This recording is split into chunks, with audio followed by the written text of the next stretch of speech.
Our company, we specialize in site selection and incentive negotiations primarily. That's about 80% of our revenue. We do some economic development consulting, which is only natural since we are involved in site selection. We're on the other side of the table. But by and large, we're primarily a site selection company. We established our company in 2000. Mark Sweeney and I, we left Floor Daniel. I worked there for 15 years. So I've been in this business about 25 years. And if you do the math between me and Mark, it's 50 years of experience, which is, I think it's pretty impressive. And we're very proud of this last statement. We provide uncompromised service, and we really believe in ethics. And I'll just tell you a little anecdotal story. When we pitched our services to Boeing, we were the smallest company by far, very small. And we talked to them for 4 or 5 hours, and then at the end they said, it wasn't 4 hours, about 3 hours. It seemed like 4 hours. And they said, tell us about incentive negotiations. And they hadn't discussed that. They hadn't even asked us a question about it. And my partner wasn't prepared for this, and I told him, I told the guys at Boeing, I said, if the only reason you're hiring us is to hold the state of Washington hostage for incentives, we're not interested. Well, I thought my partner was going to pass out because we had just started our company.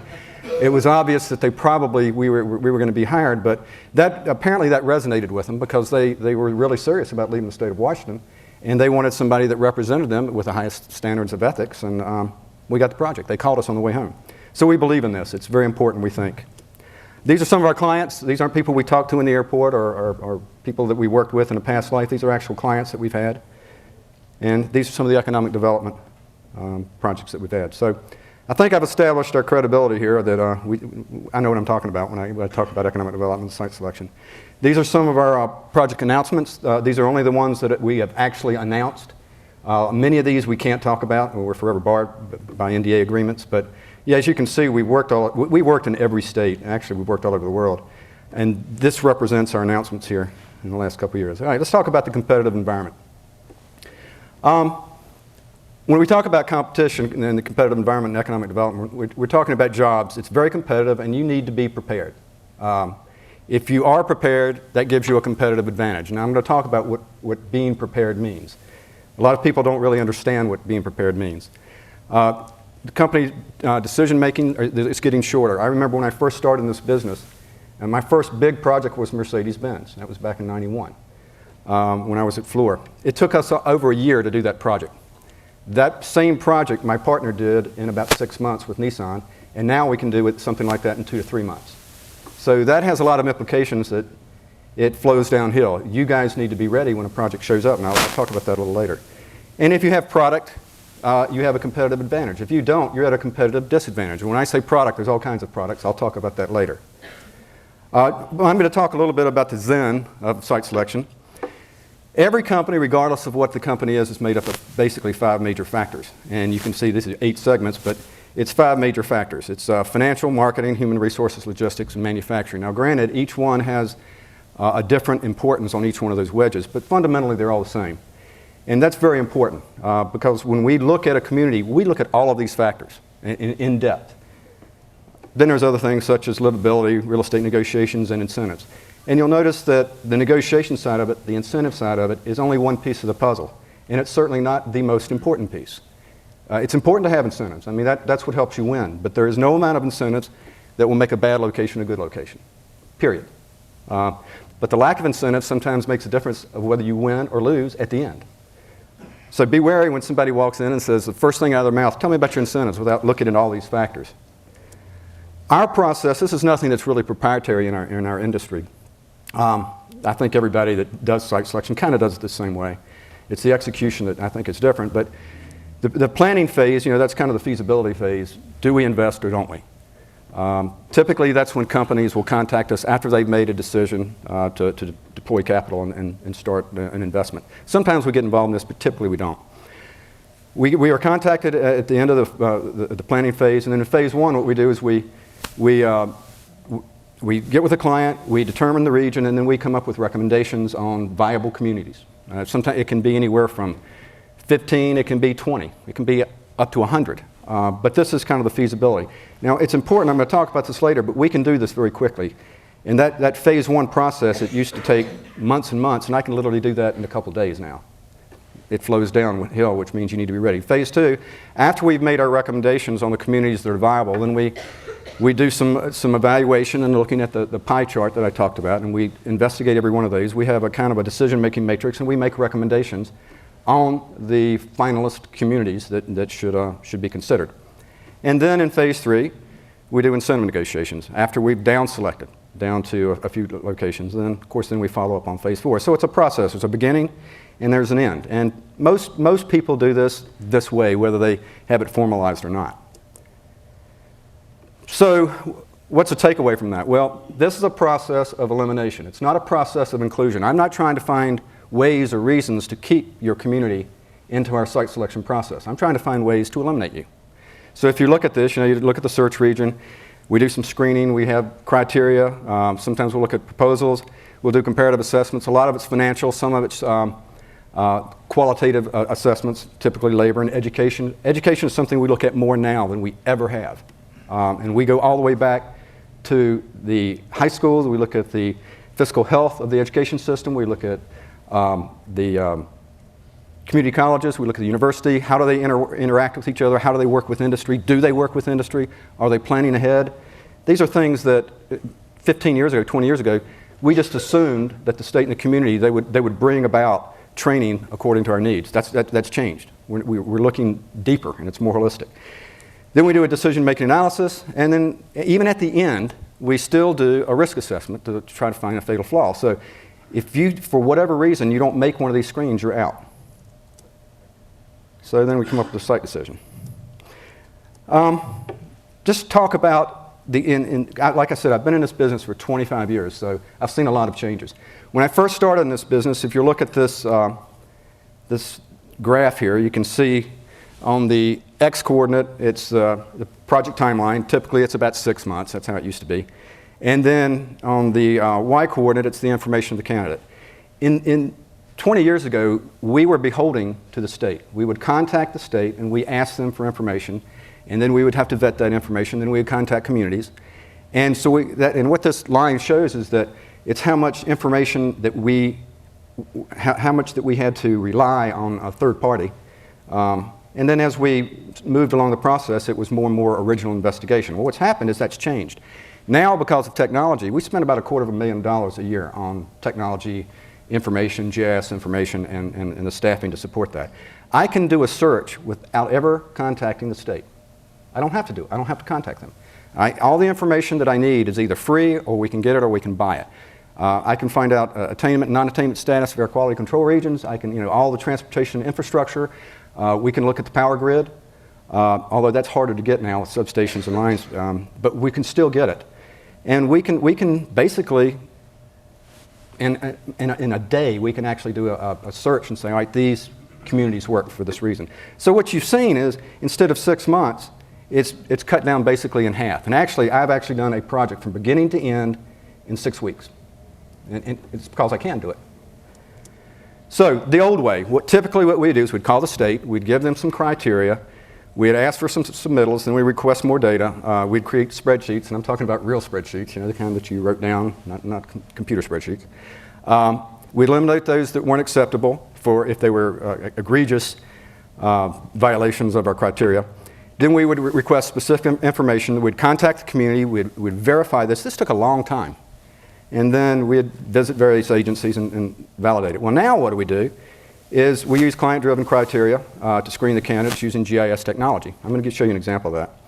And so the time frame is shortened. So the dynamic has changed. I want the state involved because they have programs and they have capabilities that they can bring to bear. Do I have to have them involved? No, I don't need them up front. But we always do as a matter of protocol, because eventually they have to know about the project, and particularly if it's a large project, and we're very fortunate that we do have large projects. But what it means is typically we'll call the state as a matter of protocol. We have a project, here's a description, and then we call the communities directly.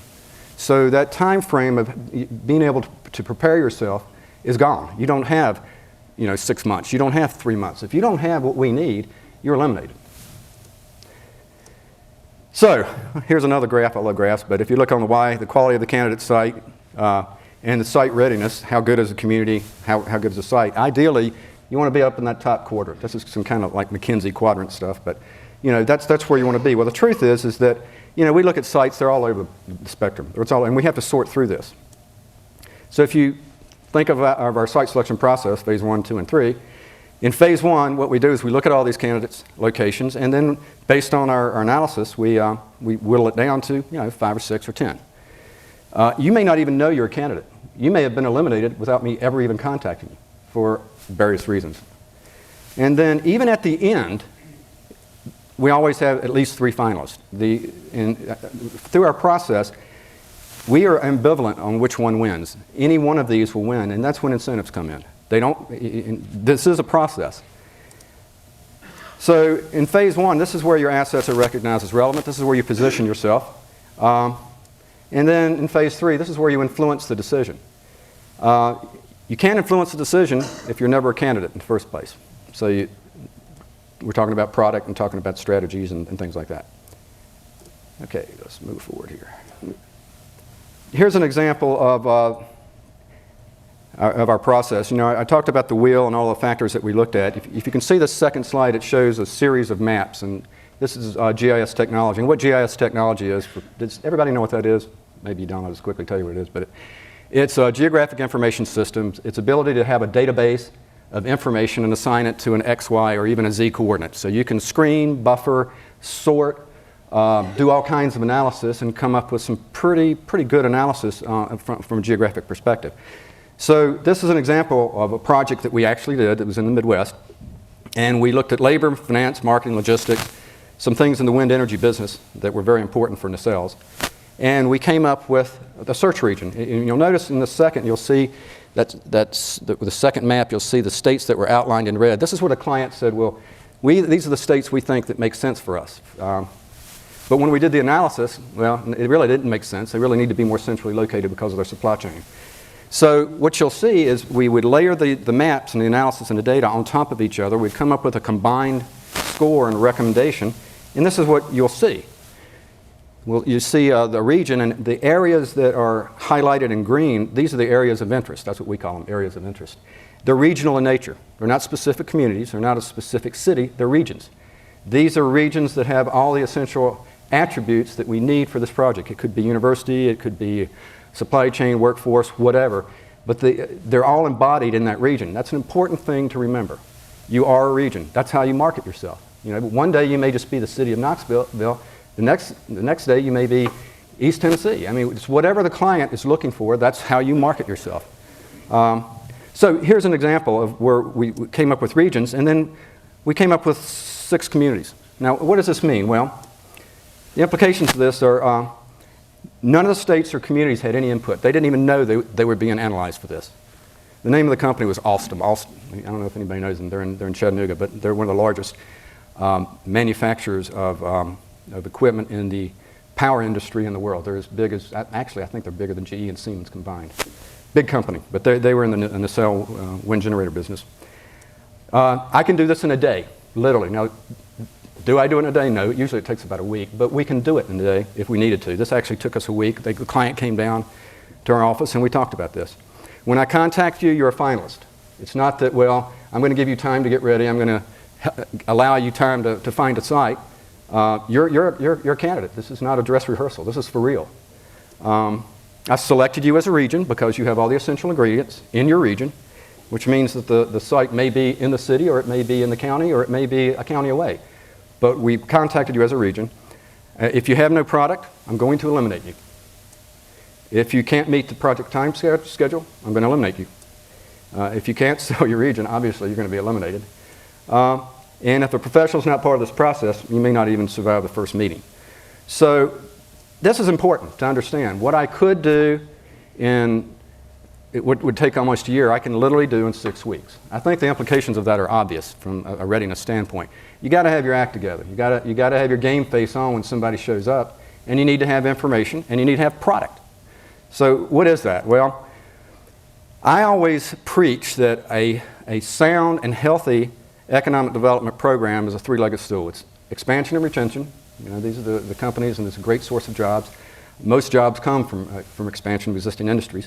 If you don't know the existing industry, you need to know them, and you need to have great relations because they can do a lot for you. Because we talk to these guys. when we look at communities. Recruitment, that's bringing investment from the outside, and then entrepreneurial development. And of course, with Oak Ridge here, you've got in the University of Tennessee, you've got two great catalysts for that to happen. Let's just say entrepreneurial development. If you don't recruit, if all of you focus on is expansion and retention and recruitment, and you forget about the other one, well, the three-legged stool breaks. Your economy becomes unbalanced. And you see this over and over and over in communities. Pittsburgh was one. Pittsburgh it was all about industry, and they didn't look at the entrepreneurial side of it. Well, they have now, and now they're doing a great job. They've recovered. So a healthy economic development program requires these. So what's the main thing? Well, attracting jobs and investment is more competitive than ever, and you got to be prepared. If you're prepared, then you have a competitive advantage, and you can win. So I'm going to talk about three things: product and service development, making sure that you improve your product, your organization, and sales and marketing. So what's product development? Well, leadership is actually a product. It's something that you have to develop. It's not, sometimes it's naturally there, but you need leadership, and leadership is a collective leadership. Sometimes it's a couple of individuals, sometimes it's a business leader, sometimes it's a politician. Whoever that leader is, that leader needs to have a team. Sites, infrastructure, human resources, of course taxes is a product as well, quality of life, and community assets. In terms of leadership, the leader has to be, and the leaders in this room have to be knowledgeable about your community. You need to know everything about it, because when I come to the community, I'm going to ask to speak to business leaders in here. I know what the chamber is going to say. I know what the economic development organizations are going to say. That's their job. Their job is to sell. Their job is to get you here. And I believe every word they say. But I vet this and I check it by talking to manufacturers. I want to hear what they have to say. I want to talk to the human resources people. I want to talk to the CEO. I want to hear. So you better know who they are, and they better know your community. And if they don't, you need to have an outreach. Your long-term strategy and commitment. This economic development and economic development plans and target industry studies and things like that, this is not a sprint. It's a marathon. It takes a commitment over time. Thinking that you're going to get results in 6 weeks that's silly. It takes years to get results, and it takes commitment. You need to have a passion for your community. Your leadership has to have to be great communicators, both internally and externally. It's just as important to convey your vision and plan internally as it is to the outside world. Sometimes you need to know when to follow. Sometimes you need to know when to lead. I can tell you that we typically, no offense, but we typically don't want to talk to politicians until the end. Because in the beginning, this is a business decision. It's all driven by metrics. But at the end, when there's some things that have to happen, then we do want to talk. We want to find out, okay, what is the commitment? What can you do? Are you involved in the community? Do you have a voice or not? And be prepared. Identify who the leaders are and develop them. Now here's an example. This is Dollar General. This is talking about leadership. This was a site in Marion, Indiana. It was about a $50 million project. It was very competitive. At that time, actually, Illinois was a competitive state.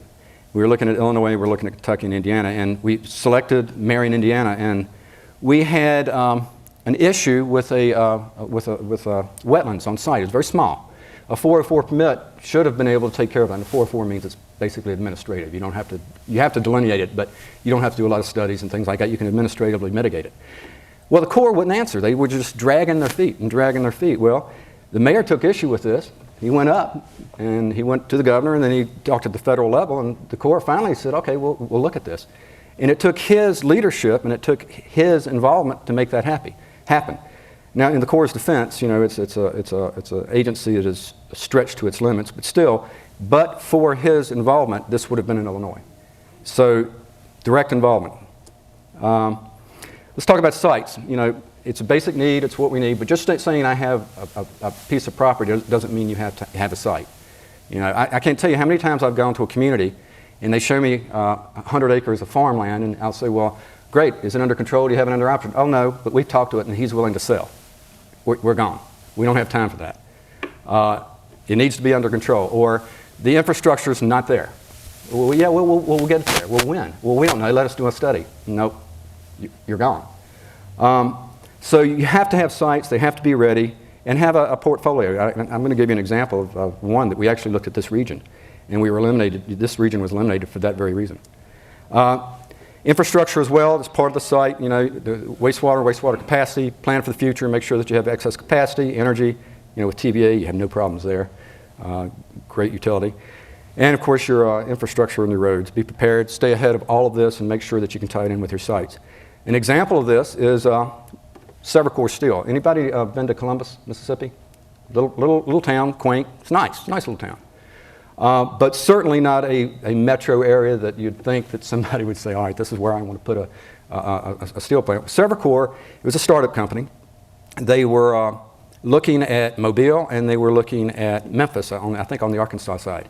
Both of these sites had some issues. They started reverse engineering their program and realized that they couldn't get their product delivered in time. And that was kind of a big wake-up call. It's like, wait, we've got commitments and we've got penalties, and if we don't get this steel, we're going to lose a lot of money, and neither one of these sites can work. Well, they looked on the internet and typed in megasite, supersite, and it just so happened TVA was doing a program, and this was the first site that was certified under the TVA program under McCallum Sweeney. They called him up, and Joe Max Higgins, if you've never met this guy, he's a unique guy, but he flew up there and handed them a book, said, here's our site. And they looked at it, and they signed the deal in a week, and they were breaking ground in 2 weeks. Well, it's $800 million, 450 jobs, now it's 650 jobs, and each one makes about 80K. That's a good project.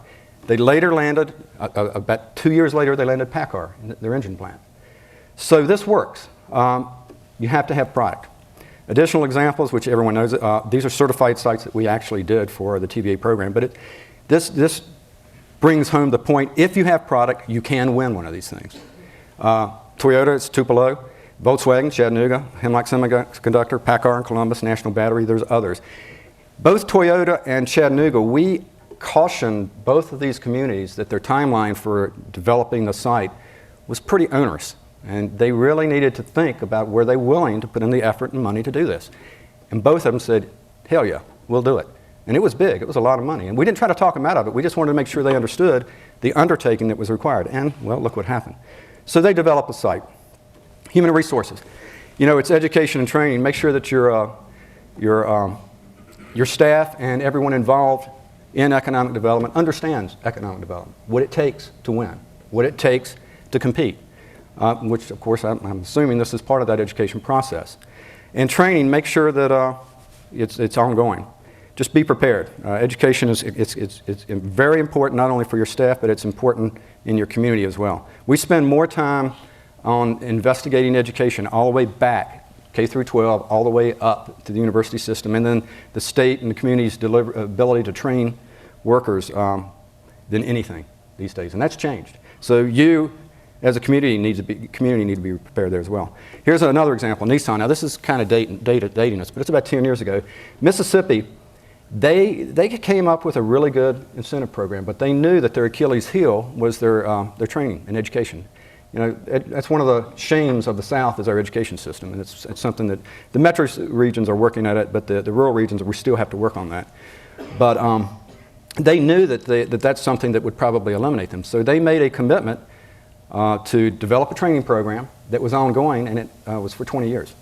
It wasn't like for 3 years, it was for 20 years, and committed funds for 20 years.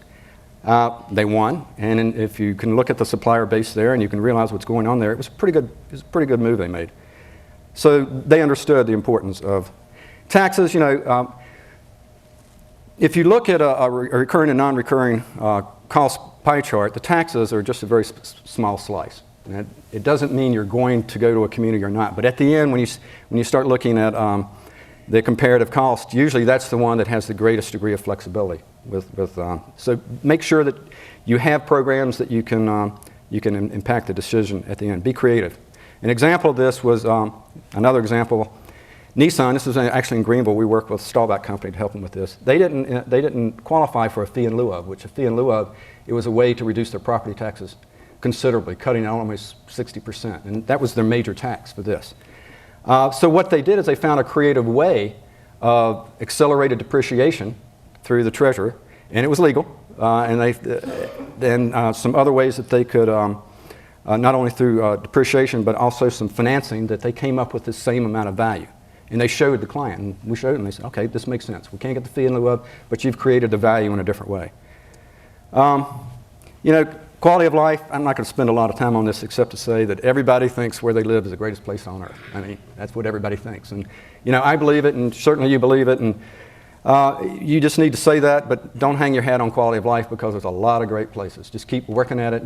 Your quality of life should be for your community and not for the industry. And if you think of it that way, then industry will see that. Okay, organization. We talked about product development. I hope that some of those things resonated with you. But I talked about regionalism. I'm a big believer in regionalism. When we do our site selection criteria and we do our analysis, we truly do look at a region. And if your region has the assets, we'll select it. Try to sell yourself as a region. Sometimes your region is only a county, sometimes it's only a city, sometimes it's 10 counties. Understand what your client is looking for. And you should be knowledgeable about that and what it means. Make sure that the message that you can get it across. And also a regional approach, you align your assets better with the site selection process, the way we do it. This is the way we look at it. And as a result, you should be having information on a regional basis. Here's an example of American Titanium. They couldn't have started this as a startup company. They found a way to make titanium. Prior to this innovation, titanium was made in a single cast, and then they would pound it out, kind of like blacksmith did. It was, although it was big, but they had big castings. They'd pound it out, forge it, and they'd roll it, and then they'd cut it. It's archaic. I mean, it's like 60-year-old technology. Well, these guys came up with a way to have continuous cast, just like a regular steel mill. And it's all existing technologies. There's a few things that they have that's actually theirs. It's proprietary. They have patents on it. But they found a way to reduce the cost of titanium 60%. Well, just imagine now that you can replace stainless steel. It's twice as strong, half as light. So that's pretty impressive. Anyway, they started this in 2007, worst time that you could possibly start it. They're finally going to get the financing and funding, but this is an example. What they needed is they needed a collaboration with the university, an engineering school, which Clemson University is right down the road, but the Clemson University International Center for Automotive Research is in Greenville. If you're not familiar with that, you should learn about it.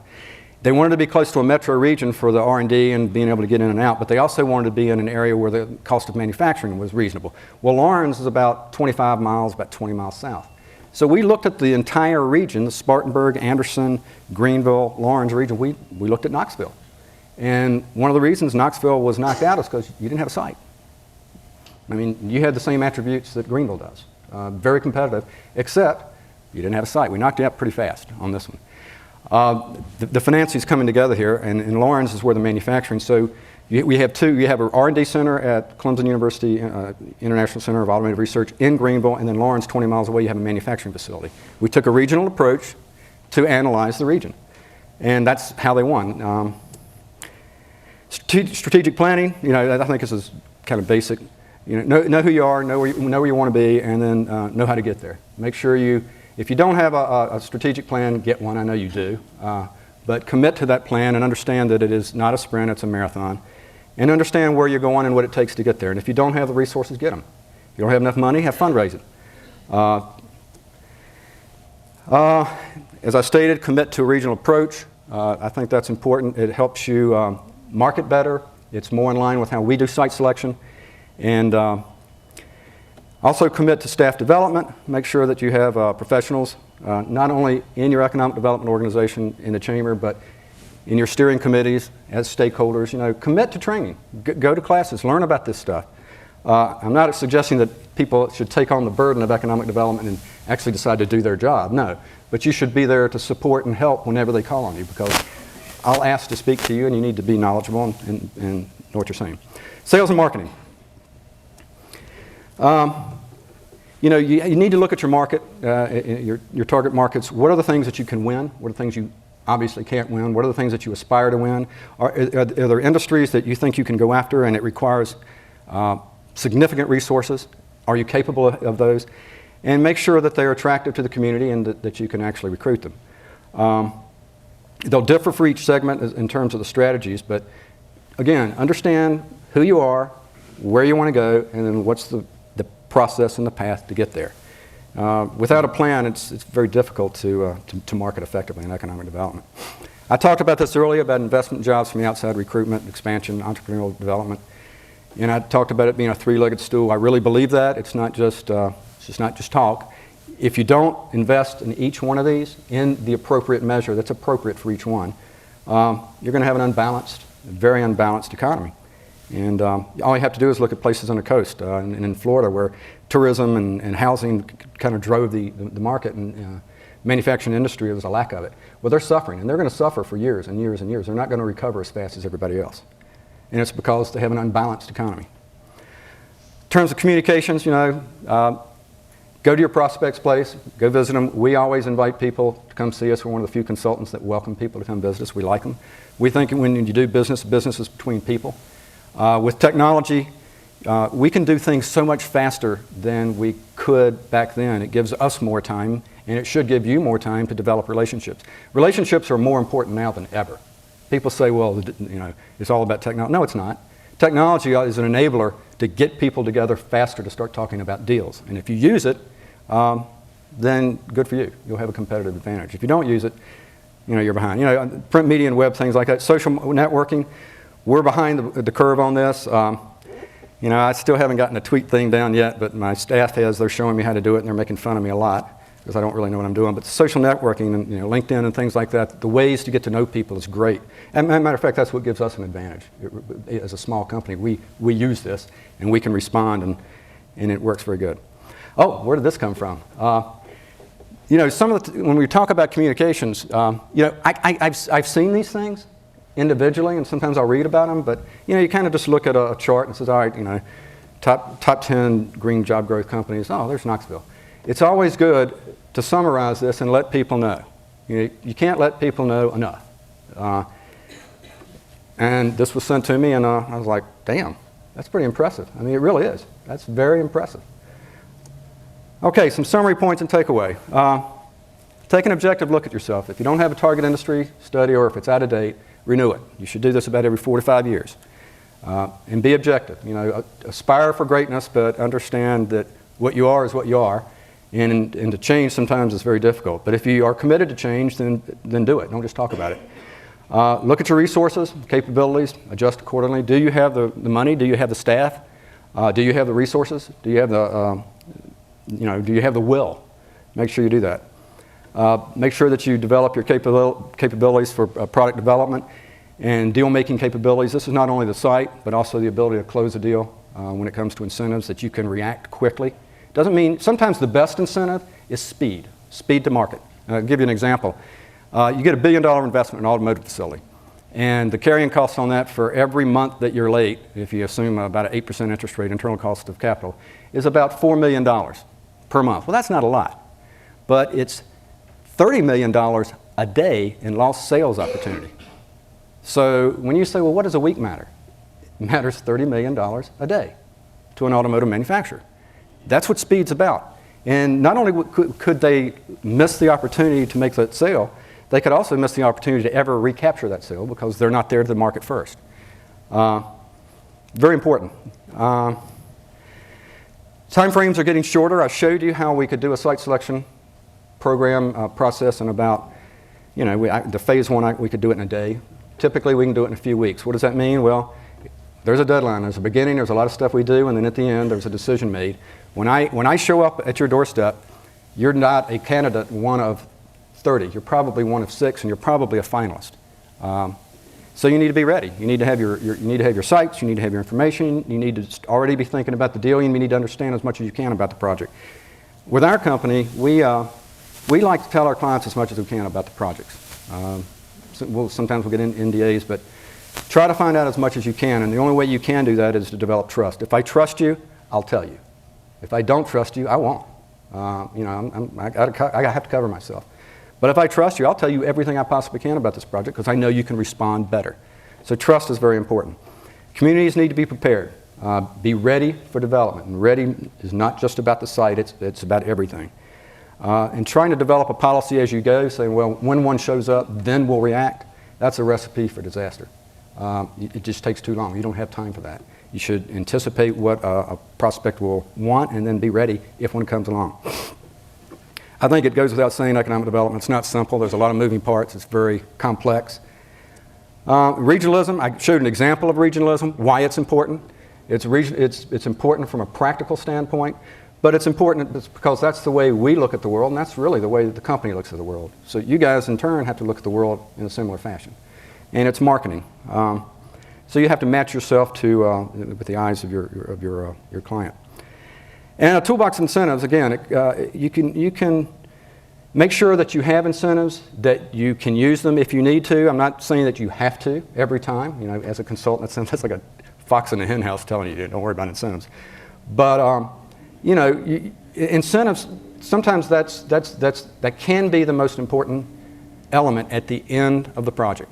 And sometimes just your willingness to have incentives and use incentives is important. And as I mentioned earlier, there's no amount of incentives that will make a bad site a good site. And we think, and what we do, and we suggest to communities that whenever they give incentives, they really look at the payback. They look at the cost, and it's you know, it's a cost-benefit relationship. And if it makes sense, heck, do it. It's an investment. If it doesn't make sense, don't do it. I mean, unless it's something strategic. I remember when we did the Mercedes-Benz project, everybody was telling the world that Alabama, they just wasted $300 million. Well, there's 4 automotive plants in Alabama right now. I would argue that it was a pretty good investment. And each incentive package has gone down since, and the supplier network is huge. So hopefully I've given you some food for thought. I want to thank you for the opportunity to kind of share what I've learned over 25 years. If there's any questions, anything you'd like to ask me, yes.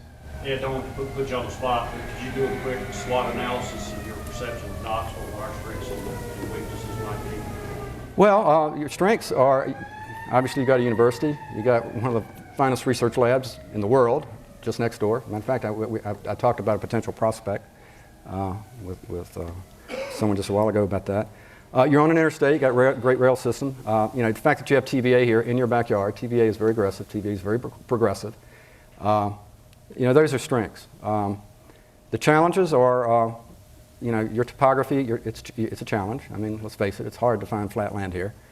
And it's expensive. You don't have an abundance of ready sites. And American Titanium is not the only site that we've actually crossed you guys off of the list for. Those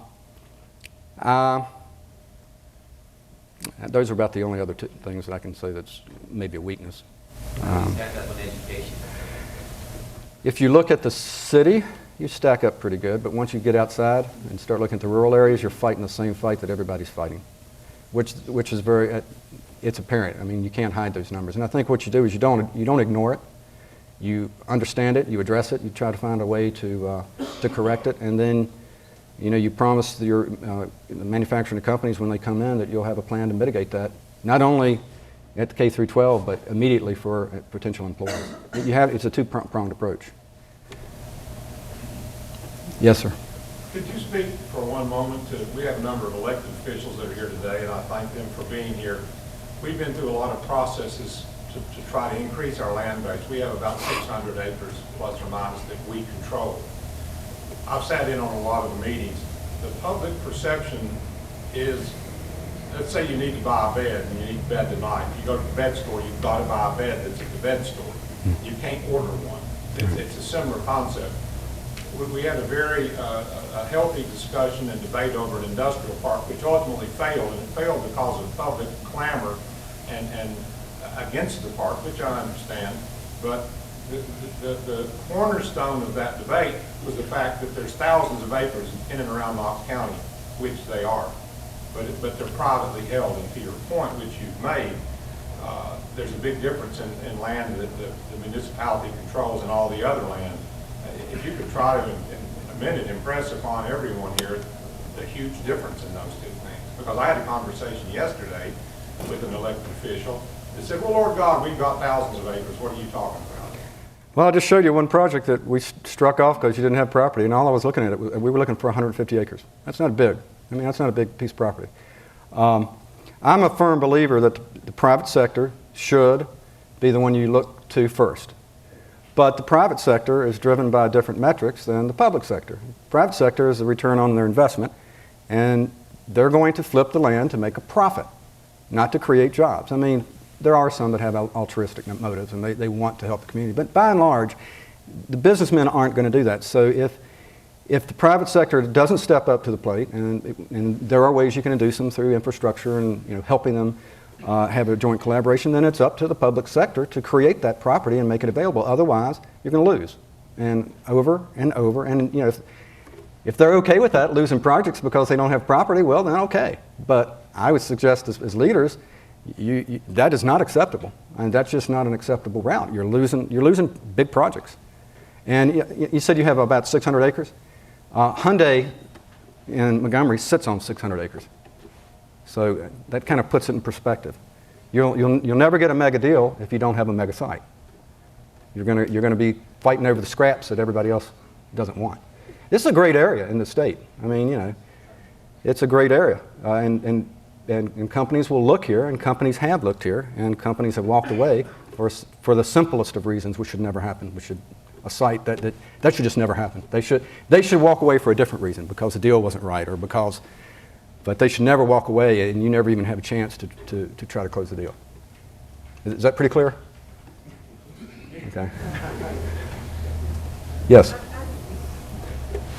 think the question relates to the public's perception of having that industrial park within their community, and they're the ones who hinder any development from coming there. I think the 600 acres is already owned by the government outside the government agency, and it's the public's perception around that that doesn't want that developed as an industrial site. So how do you get the governmental entity involved in getting the community receptive to that? Well, I don't want to call it passive aggressiveness, but education usually is a solution, and trying to make sure that everybody understands the cause and effect of actions. But I think the other thing is holding people accountable for what happens. And we have a newspaper here, and when a deal blows up in your face, trying to hide it it needs to come out why it happened. These things aren't easy, but like I said, it's public and it's private, and I think you need to work together. They shouldn't be competing. They should work together, and if one can't do it, then the other has to. I'm sorry. Do you have a minimum amount of inventory that you generally recommend for a community that will help them get on that site list? Well, thousands of acres.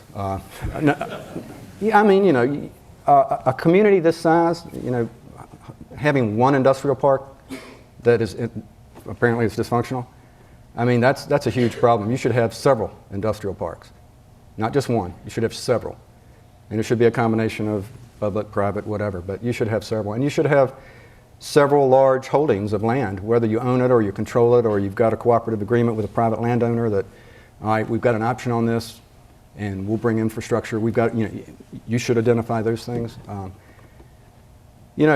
Just having one piece of property, when a company comes and they look at your community, they kind of have a vision of what they want their site to be on. And their vision may not be the same as your vision. So the more inventory you have, the more variability you have, the better chance you have of winning.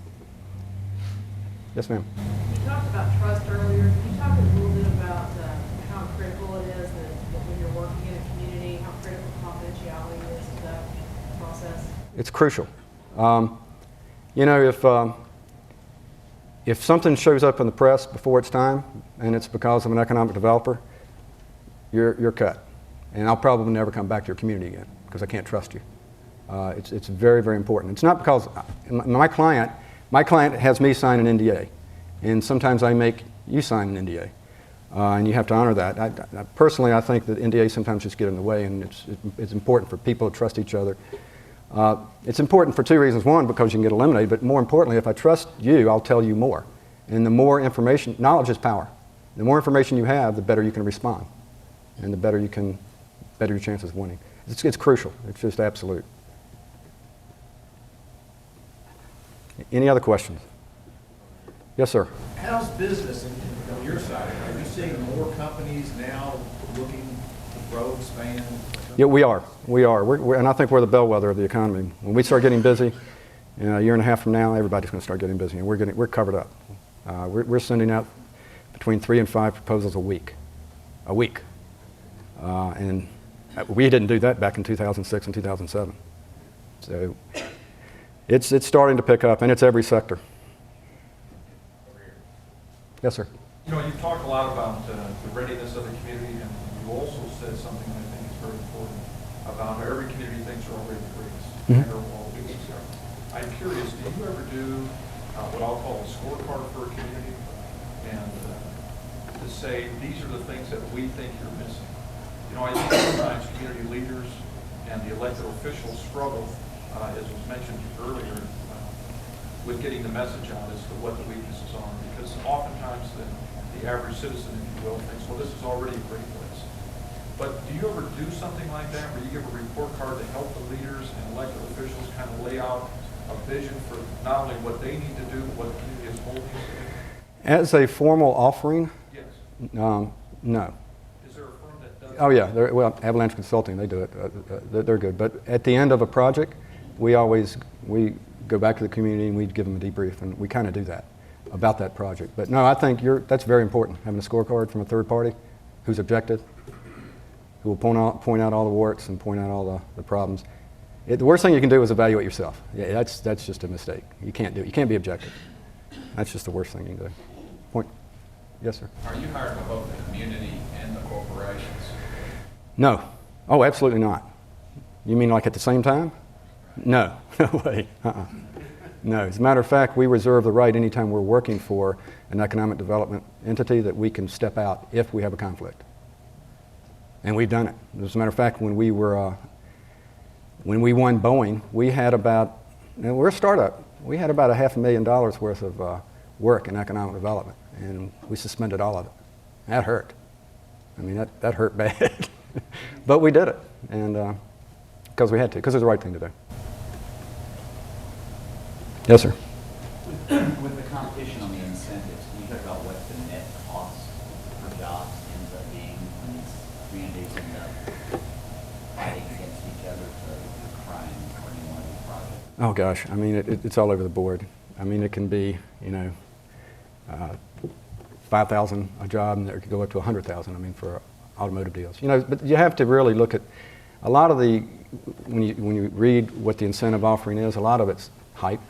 Okay, I mean, if you already have a statutory abatement and it's already in place, and that abatement on property tax, all it does is make your property tax equal to a competing state, is that really incentive? It's kind of a shell game.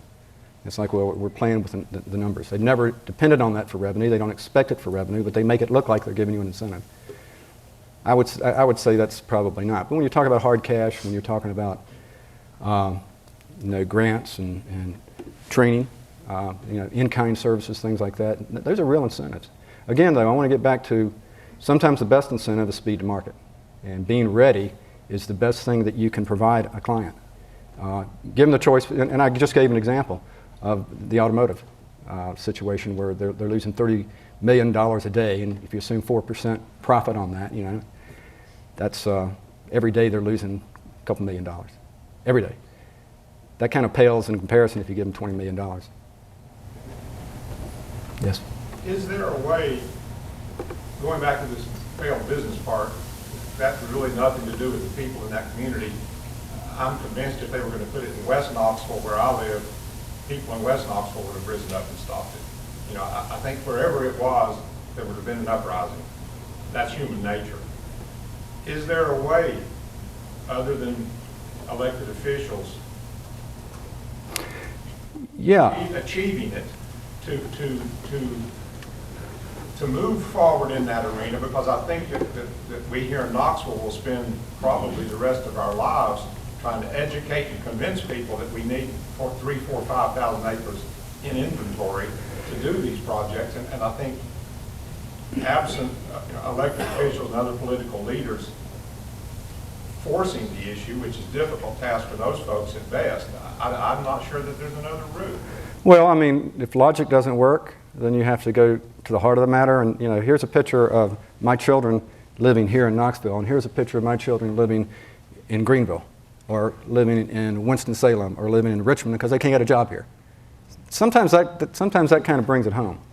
You want your kids working here, or you want them going somewhere else? That's kind of what it boils down to. If you're not willing to invest in your community, why should they invest in you? That's the message you need to take out. It's about keeping, you're taking care of your citizens. And that's what that's about, creating jobs, creating investment. I think that message works. And it's a true message. It's true. I think so. If only it were that easy, though. Anything else? Well, thank you. I appreciate the opportunity to talk.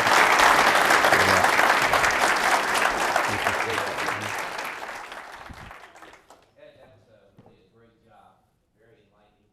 I was remiss, Mike, thanks for reminding me, there are several elected officials. I greatly appreciate them being here. Mary Burchett O'Hara, thank you for taking the time. I think it's really important that she spent the time this morning to be here as well as the other elected officials. I will declare this meeting adjourned, and thanks for your attendance.